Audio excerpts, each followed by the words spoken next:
Another Mamdani thing, but it's not as much about him as it is about Starbucks. These these Starbucks employees and their supporters, like Zohran Mamdani, do they understand the structure of a starter job?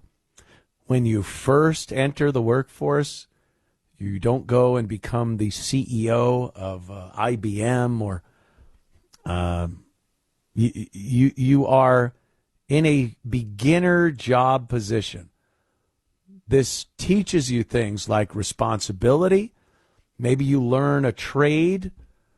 You learn how the necessity to get up early, to go to work, get yourself there, get dressed, go out, feed yourself. You're training to be a human being that isn't burdensome to the rest of society. And part of that is getting a job in a beginner job establishment. McDonald's, Burger King, Wendy's, your local pizza place. You know, I remember those being places that you went, could fill out a job application. And then, you know, hey, you're hired, minimum wage, you're washing dishes. All right, I'll make a couple of bucks during the week. On the weekend, I'll spend it on cigarettes, a six of Bud, half pint of Jack Daniels, and we start over on Monday. Now, anyone thinking during those times that you should start a family and maybe buy a house, I could cut down on the Bud. I'd get a Bud Tall Boy instead of a six-pack to cut down, to pay for my house, my kids, my car, my wife. Just cutting out a few of those beers. Still getting the Jack Daniels and the cigarettes, though. It's called a starter job. Now, these idiots are under this misconception, because they've been told this by people, that these jobs should pay you enough to live as an adult with a family. A living wage, they call it. Oh, why aren't you paying your employees a living wage? Because they're not supposed to make a family and buy a house and a car on this salary. Why can't I get 40 hours a week? That's another thing that Starbucks employees are protesting. They're very mad or striking for. Well, because it's a starter job, Starbucks doesn't want to pay for benefits for these people. They're in their, 20s. Obviously, there are cataclysmic accidents, and sometimes a rare illness will befall a young person. But for the most part, it's a waste of money to insure your employees at that age. So you put them part-time so they don't get all the benefits that a full-time employee gets.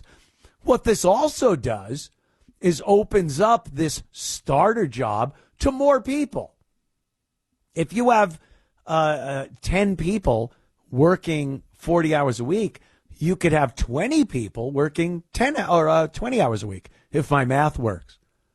To carry the two. So it's totally set up to be a training ground for an adult. Let me get through this. Let me show people I'm responsible, and I'll work my way up. Maybe I hate this and I go on to something else. All those jobs are beginner jobs, and you should never expect to make the amount of money to live off of from those jobs. But again, they've been told that they deserve a living wage. So here's Zohran Mamdani supporting the Starbucks strike. Let's listen to Zohran. We are talking about a CEO of a company who made $96 million just last year. Yeah. $96 million, which is 6,666 times the median Starbucks worker's salary. Could you That's pause the it kind right of there, my disparity friend? That we are seeing if here. You could. And what these workers are asking pause for that clip, maybe? is the bare minimum. They are asking for a salary that they can actually live off of. They are asking for hours they can actually build their life around. They are asking for the violations of labor law to finally be resolved. Violations? And they deserve a city that has their back, and I am here to say that that is what New York City will be.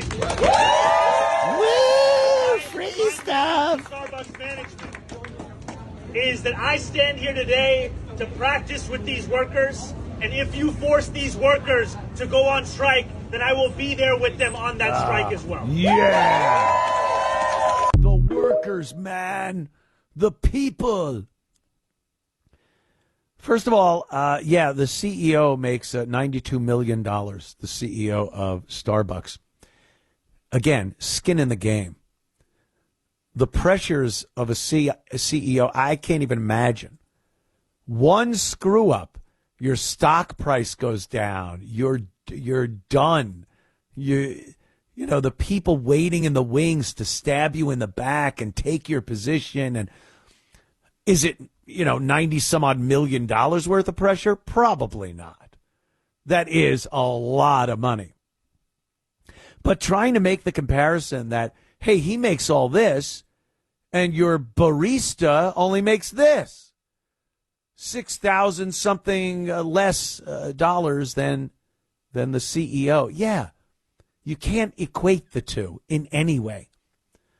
The dummy makes a mistake pouring out some coffee. They throw it away and make another cup. CEO makes a mistake. People lose their jobs. The stock price goes down. Everyone's losing their minds. And again, what are you trying to get out of working at Starbucks? They're striking. Fire every single one of them. I was saying this on my podcast.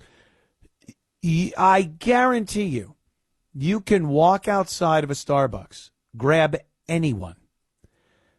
In 10 minutes of showing someone what to do, and I'm talking a reasonably average intelligence person, you show them what to do in 10 minutes. They can do it. By the end of the day, the work day, they are proficient at it. And they will come in the next day and do their job, and it'll go great. And then maybe you'll learn a little tricks to speed things up or something. But anybody on the street could be put in that position. So the fact that you're demanding more money from Starbucks and some type of, they think it's some big union moment. Like, oh, I'm going to be the hero here. I'm going to be the union guy that shows the owners that it's about the workers. Not at Starbucks. Blow them out. Just fire them all. Get a new batch of idiots in there. And the second they start cackling about what they should be making and that, you throw them out. There's plenty of people, plenty of high school students, plenty of college students that have some spare time between their studies that will be able to do this gig with minutes of training. So the thought that you're going to strong arm management at Starbucks to pay you a living wage for a job that's supposed to be for cigarettes, beer, and whiskey money for the weekend, it's insane. And of course, Mamdani's behind it. For the people. I'm for the worker. The workers need to take control of the means of production. All right, Karl Marx. It's more like Groucho Marx or something. What an idiot. But that's what they're doing. They're striking. They drive these dumb young people right into unemployment. That's what they do. They talk to them. They lie to them. Like Mamdani's just using this as a look at me, young people that voted for me. I support your causes. I support your strike. I'm here for you. A city has your back because I'm the mayor. He don't give a crap. This is a publicity stunt for him. If this idiot doesn't know what a starter job is, and that Starbucks is one of those starter jobs, then New York's really in trouble. I don't think he does, though. I don't think he's a dumb guy. I don't think Zohran Mamdani's a dumb guy. But he is completely about Zohran Mamdani. And he'll never pass up a great opportunity to make himself look like he supports the people, like his free bus lie that he knew was completely impossible. You don't think they checked out with Governor Hochul if they could even do this before he started using it as a huge part of his agenda to be mayor? That was huge. It was every single speech, every poster, free buses. And you don't think he knew that they had spoken to the governor before? He just failed to mention it during his campaign, as did Hochul. She didn't come out with this tax thing before the election. Actually, she did, but it was right before the election. But then after, she came out with the MTA stuff going, yeah, we can't do that. Mamdani will lie, and he knows the young liberals are morons, useful idiots to get him to whatever position of power he wants to attain. And they put him in the mayor's mansion. So I guess it's working for him. All right, people. Got some calls there. We'll be taking them next. And Michelle Obama is on her book tour. And what's the most important thing? Yeah, her hair. I don't know. Back in a moment. Oh, let's go to Dave in Comac. Wonderful Comac. Dave, how you doing, my friend? Anthony, you shouldn't complain about them asking for more money because nowadays, in order to be on Medicare and Medicaid, according to your buddy Trump, you have to have a job. Yeah, I know. I hear you. Right? And then, by the way, this thing earlier about this gun control. Yeah. In spite of the fact that there's a Second Amendment and you have a right to carry a gun, most people have zero emotional intelligence to carry a gun. There should be a ban on assault rifles in this country. Well, I can't agree with that, my friend. What is it about assault rifles that... Because every day there's some psychopath that goes into a school or wherever and starts shooting up the place with an assault rifle. That's why they should be banned. Do you know what the criteria is for an assault rifle? I really could care less. I know, but... by what I see in the news every day. I know, but there's a reason I ask that. Do you know if you have like an AR-15... Are you a member of the NRA? Yes, lifetime. Okay, well, coming from your mouth, it doesn't surprise me what you're saying, because most Americans, if you ask them, they took a poll on this, they don't want AK-47s in New York State. They want them banned. Well, I think those are people that... The governor agrees with me on this, too. But I think those are people that don't really understand what they're trying to ban. It is. Black and white, Anthony. It is. When there is, it isn't black and white. Let me tell you something, Dave. There are things considered assault weapons by law that are no different than rifles that are available to people that would not, hold on, Dave, that are not under the criteria of assault rifle that could do just as much damage as what is considered. Why doesn't it matter? Okay, then ban them too. Oh, so now you just say, what about... We're not talking about a 38 caliber gun here. We're talking about an automatic pistol. No, we're not talking about automatic. We're talking a semi-automatic rifle that fires one bullet with one pull of the trigger. It's much different than a machine gun.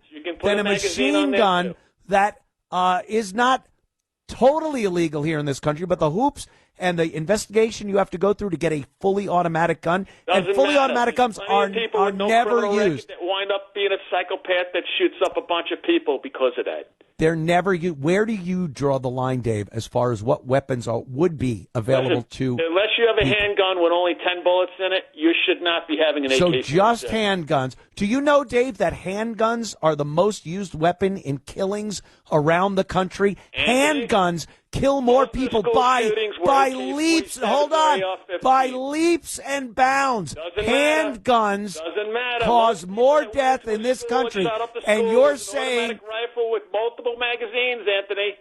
You're not getting the point. Why would you want to ban a weapon? And we can agree to disagree, but why would you want to ban a weapon, Dave? Why would you want to ban a weapon that is barely used in murders around the country when a handgun?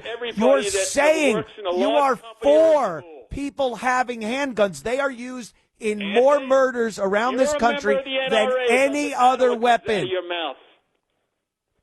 Well, I don't think that should have anything to do with the validity of what I'm saying. You're pro-Trump, you're pro-NRA. Yeah. The NRA is in Trump's pocket and in your pocket. The NRA is a civil rights group. We have a right to bear arms. They are there to do everything they can. They're not there to compromise. If the NAACP compromised, would anyone complain about it? I don't want the NRA, my civil rights organization. I don't want my civil rights organization to have to compromise. That's why I love they don't bend or break. The AR-15 and the AK-47 in their neighborhood. What about an M14 carbine, which would not fall into the realm of assault rifle, but are just as deadly, semi-automatic? Okay, then you ban those also. So we just ban everything until what? Back to muskets, Anthony, I guess. Listen, let me ask you this, Anthony. You have kids at home? No.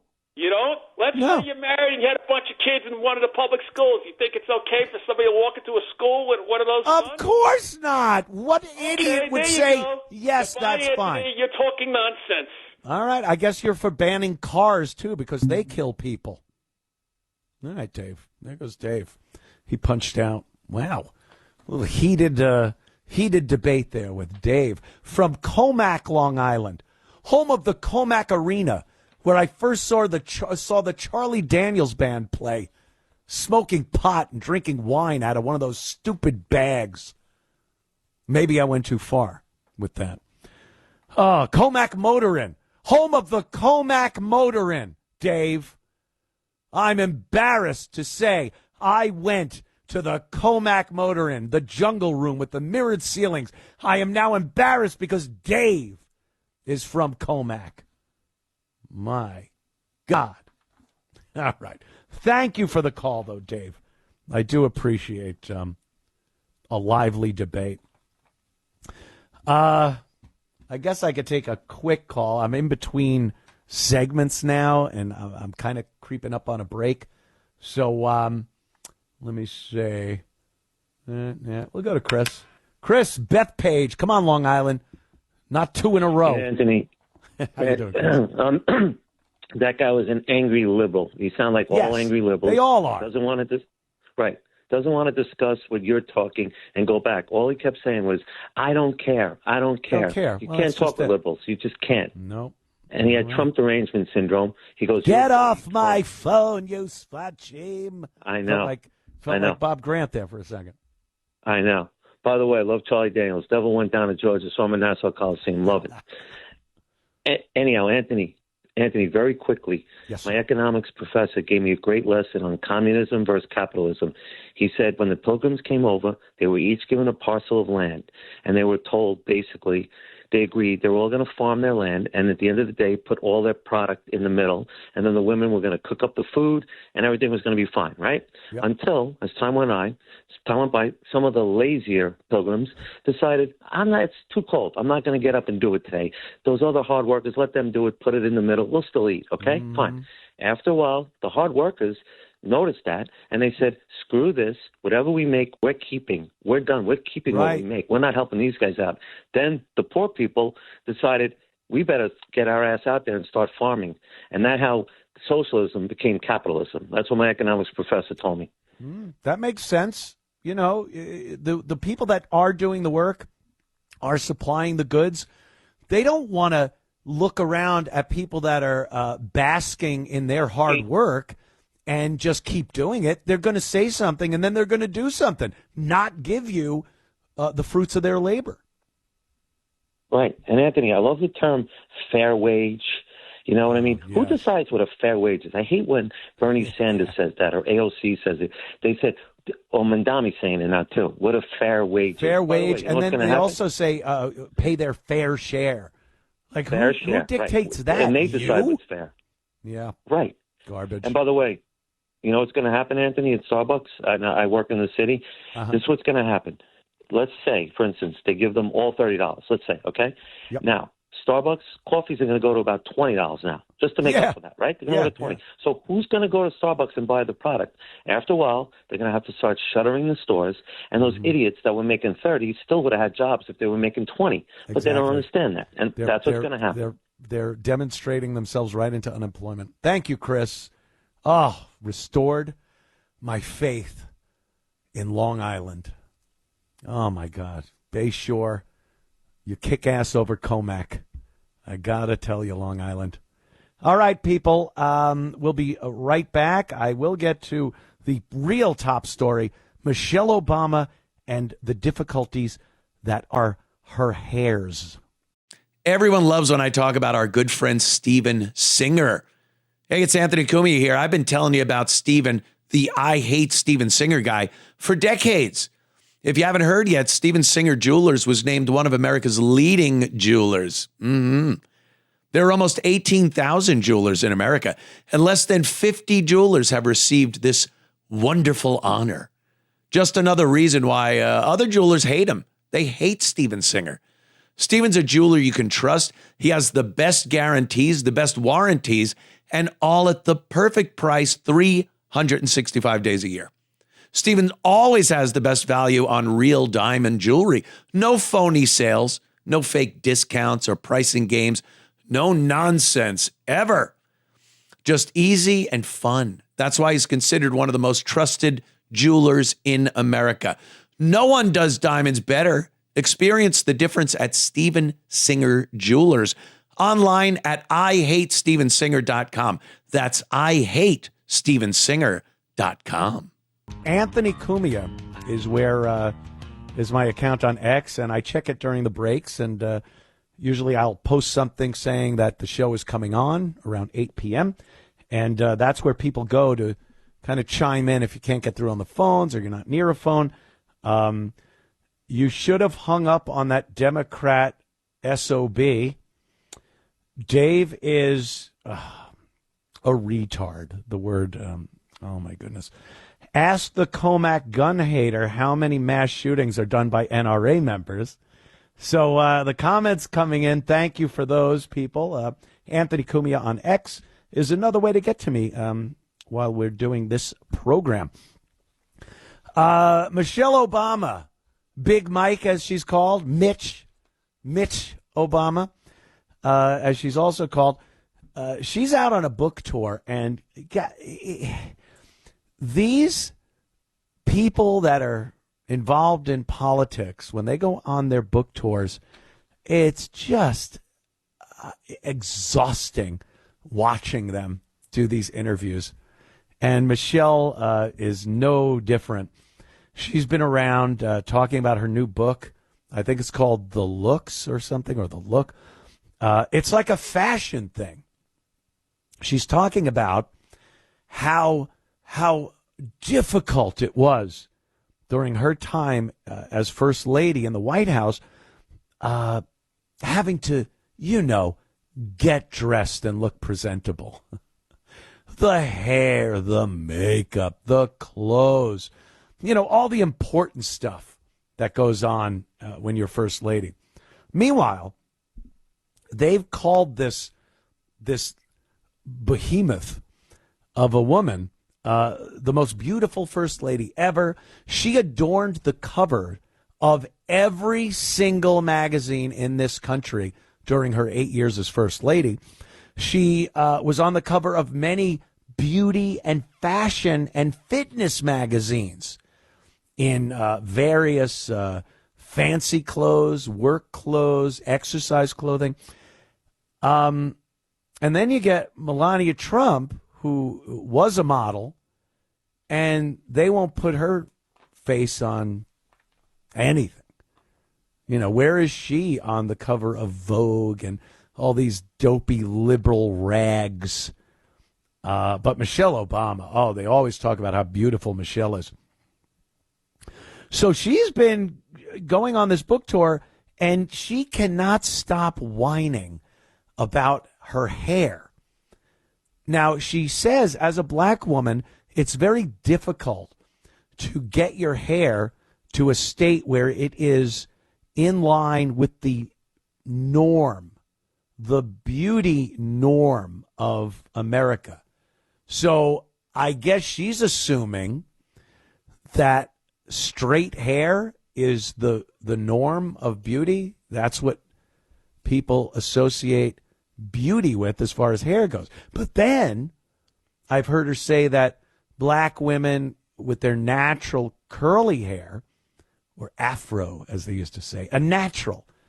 I used to have a giant afro as a kid. I had this big, frizzy Italian afro. And my dad was, let's just say, not the most open-minded guy. You know, he wasn't really into diversity and the like. And he used to say I had a certain type of hair. I won't even hazard to try to let you people know what type of hair that was, but you could probably figure it out by yourself. So we went to Disneyland in Anaheim one day. I was probably 13 years old, and I had my big frizzy afro. And we went to get on one of the rides, and the girl that was working the ride was a black woman with a big afro. And she looks at me and she goes, "Damn, your natural's bigger than mine." A natural. They just call it a natural.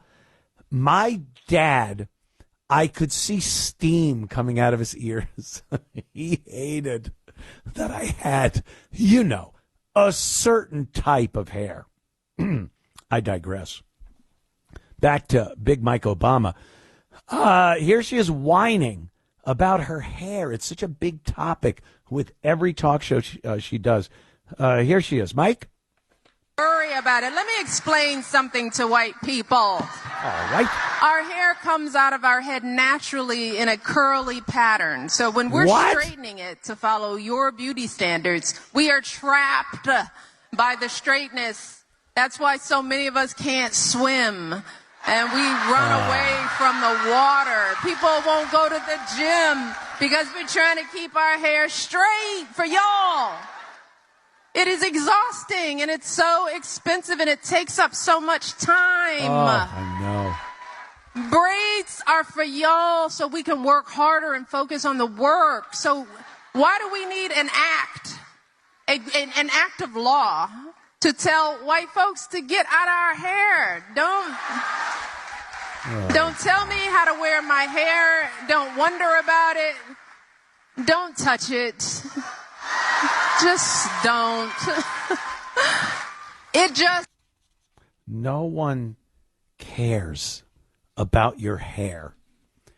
And she seems really a little too overly involved in what white people are thinking about her hair and hair in general.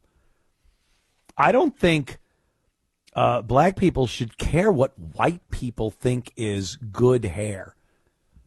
And black people have to work this hard, like she was talking about with the straightening and this and that, to what, appease white people? When has that ever been the mission of a black woman? I don't remember many instances, especially of late, where black women are trying so hard to appease white people and what their impression of what someone's hair should be. And she brought up the Crown Act. I know this is a thing that happened a while ago, the Crown Act or the Crown Law, whatever it was. And this is a law that was passed that says that an employee can wear their hair however the hell they want. And the employer can't do anything about it. And this has nothing to do with black people hair, white people hair. It's reasonable hairstyles. If you have somebody that you're employing that works as a receptionist for you, they're literally the first people that someone will see representing your company when they walk through the door. And you have some model of a helicopter carved out of your hair on your head, that's a problem. Why would you need to legislate that? Why can't an employer say, no, that's insane. I don't want people walking in, and that's the first thing they see representing my company. Well, now you're out of luck because you're not allowed to say that. Because, again, give them an inch, they'll take a mile. This is with any liberal cause, LGBTQ, Black Lives Matter, whatever it is. Give them an inch, they'll take a mile. They'll present something in a way where it almost sounds reasonable. Hey, black women wear braids. They wear braided hair. And I don't want an employer saying they can't wear it like that because their hairstyle, their natural hair gets in the way. It's too this, so I braided it, but my employer says he can't have that. Well, that's a little out of hand. I still think an employer has the right to just go, I don't care. I don't want you wearing that hairstyle. But it was never about that. It's just about this outlandish nonsense going on.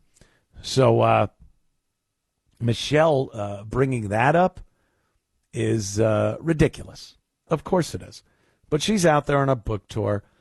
And, you'd think being the first lady, representing the first family as the mom, the wife, are you talking to dignitaries, other leaders, wives, and families? No. She just, straightening my hair. What a pain in the ass. And she loves talking about, I think it was, oh my God, Drew Barrymore. God, I hate Drew Barrymore. She was on doing her show, and Michelle was on, and she goes, in her inimitable style, how do you stay so grounded? I don't understand how you stay so grounded. And she's just gushing over her. And Michelle's like, yeah, I do, don't I? It is so hard. When you're doing a book tour and telling people how much money and time you spend straightening your hair, I don't think that's grounded. I don't think that's very grounded. Oh, my God. What happened to Drew Barrymore? Standing up on David Letterman's desk, showing those big uns to Dave. Those were the days. Now she just gushes over people. Oh, my God, you're so grounded. Ugh. Shut up. Another thing, I guess this will be my racism segment. University of Berkeley police chief. Yes, the universities have their own police departments, and this is a police chief. Discriminated against white men. And you'd think that this would be kept secret. Like, I sure don't want people to know that during my time as commissioner, police chief, I was absolutely discriminating against people based on their skin color, which is illegal in this country, I believe, right?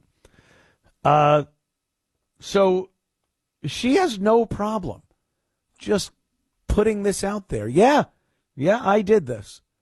Let's listen to the U Berkeley police chief totally discriminating against white men when it came to getting jobs. When I started with U.S. Capitol Police, there were zero, as in no persons of color and no women in leadership positions. Was that it? I wanted to be a change agent, not only for my organization, but for the profession.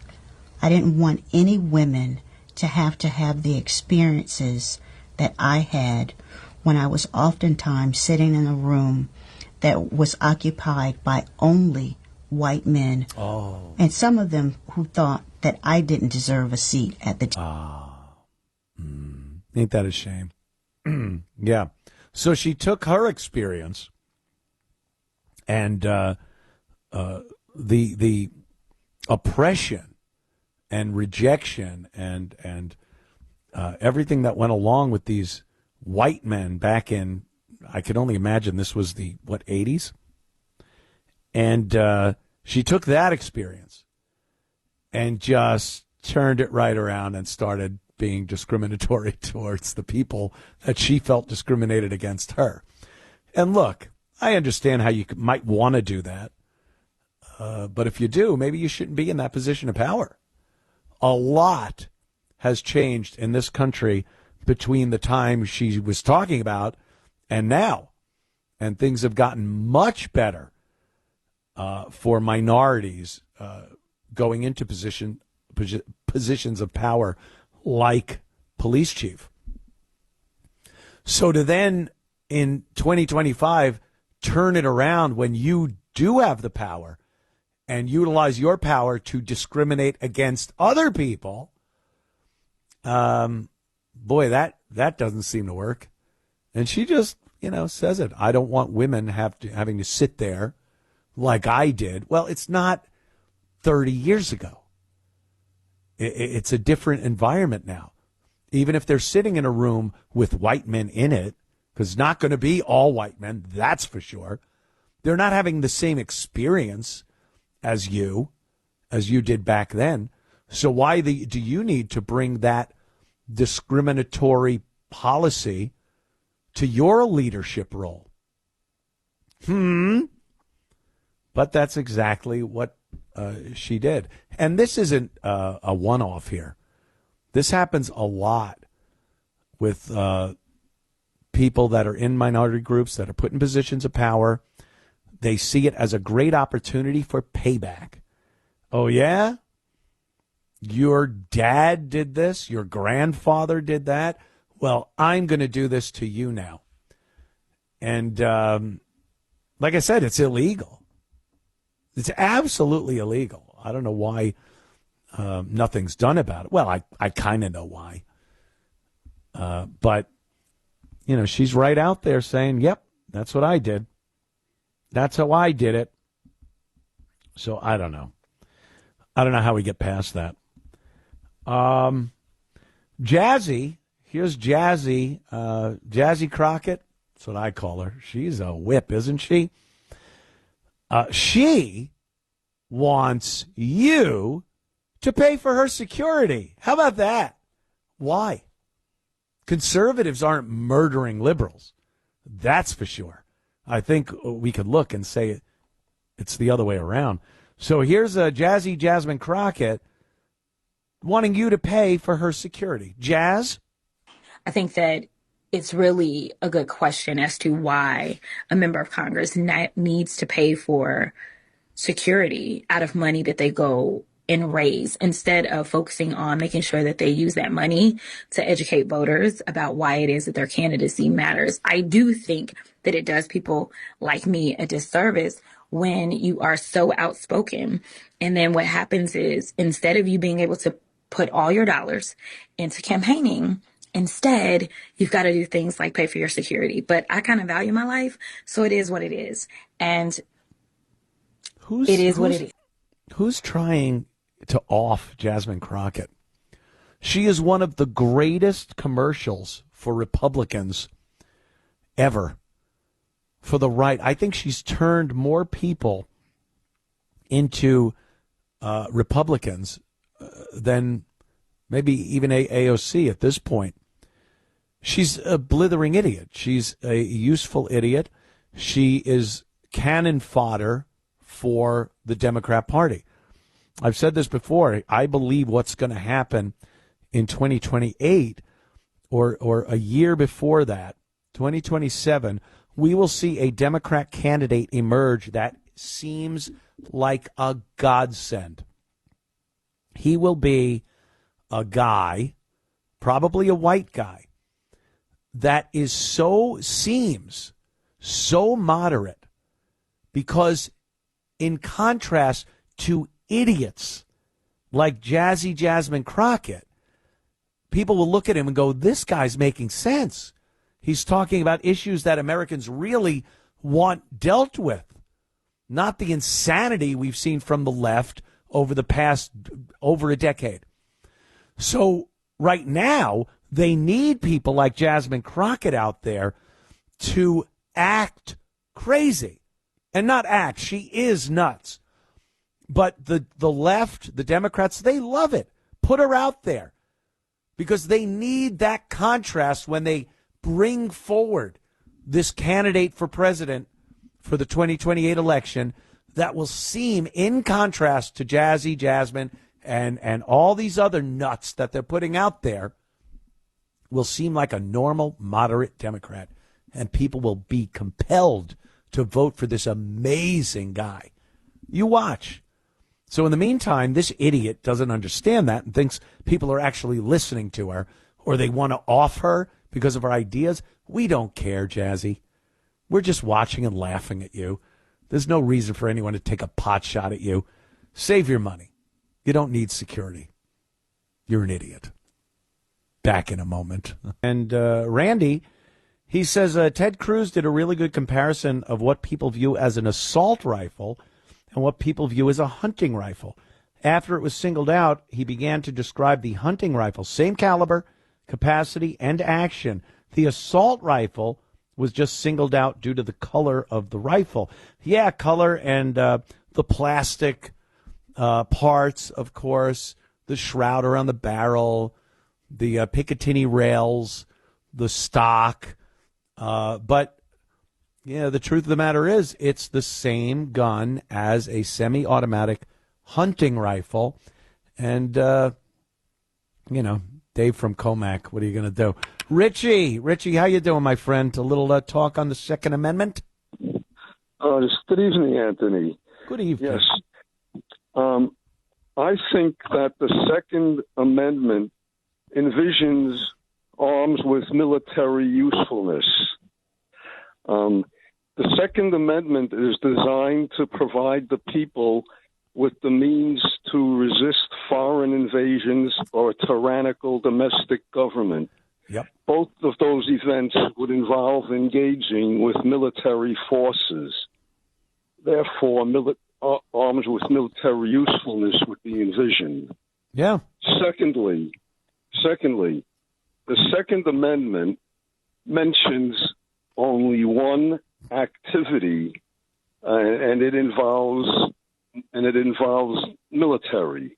It does not mention specifically or allude to hunting, self-defense, right, or sport shooting. Those activities are used as red herrings. Absolutely. And thirdly, requiring people to get a government-issued license in order to own an arms empowers one of the entities the Second Amendment is designed to provide you with protection against, the power to decide who should be able to own a firearm. That's not rational. Not at all. I think if you really take to heart what the framers wanted, it would be insane to think that they would want the government itself, the thing that the Second Amendment was supposed to protect the people from, to dictate what type of weapons the people were allowed to have. It's insane. It's such common sense, but I guess that's uncommon these days, Richie. I agree.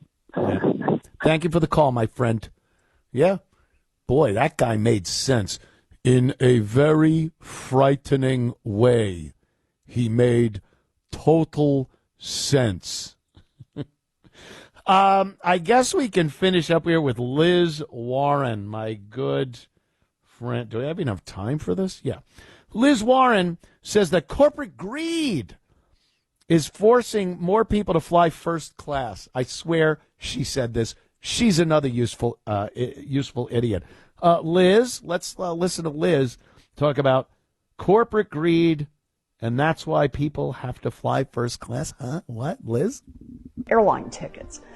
New corporate earnings data show that more and more people are buying first class and business tickets.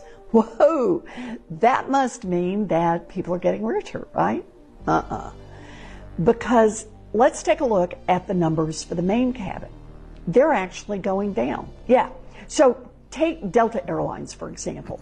They reported a 4% drop in main cabin tickets booked, while ticket sales for first and business class seats rose by 9% during the same period of time. In other words, high-income people are buying those premium tickets like crazy, taking more vacations or traveling more for business, while a lot of other people can't afford to fly at all. In fact, for the first time ever in their history, Delta expects more of their revenue to come from first class and business class tickets than from main cabin sales. Wow. Thank you, To me, Liz. that You can says cut it her all. off there. Have you watched any videos, what goes on back there in steerage, in the back of the plane? What goes on? Why do you think people are buying first-class tickets? To get away from the mental patients fighting in the back. Corporate greed, indeed. All right, people. I love you. We'll see you back here next week. Join us then, won't you? And, yeah, I appreciate your support with the Anthony Cumia Show. And, yes, X, Anthony Cumia on X. Join me there.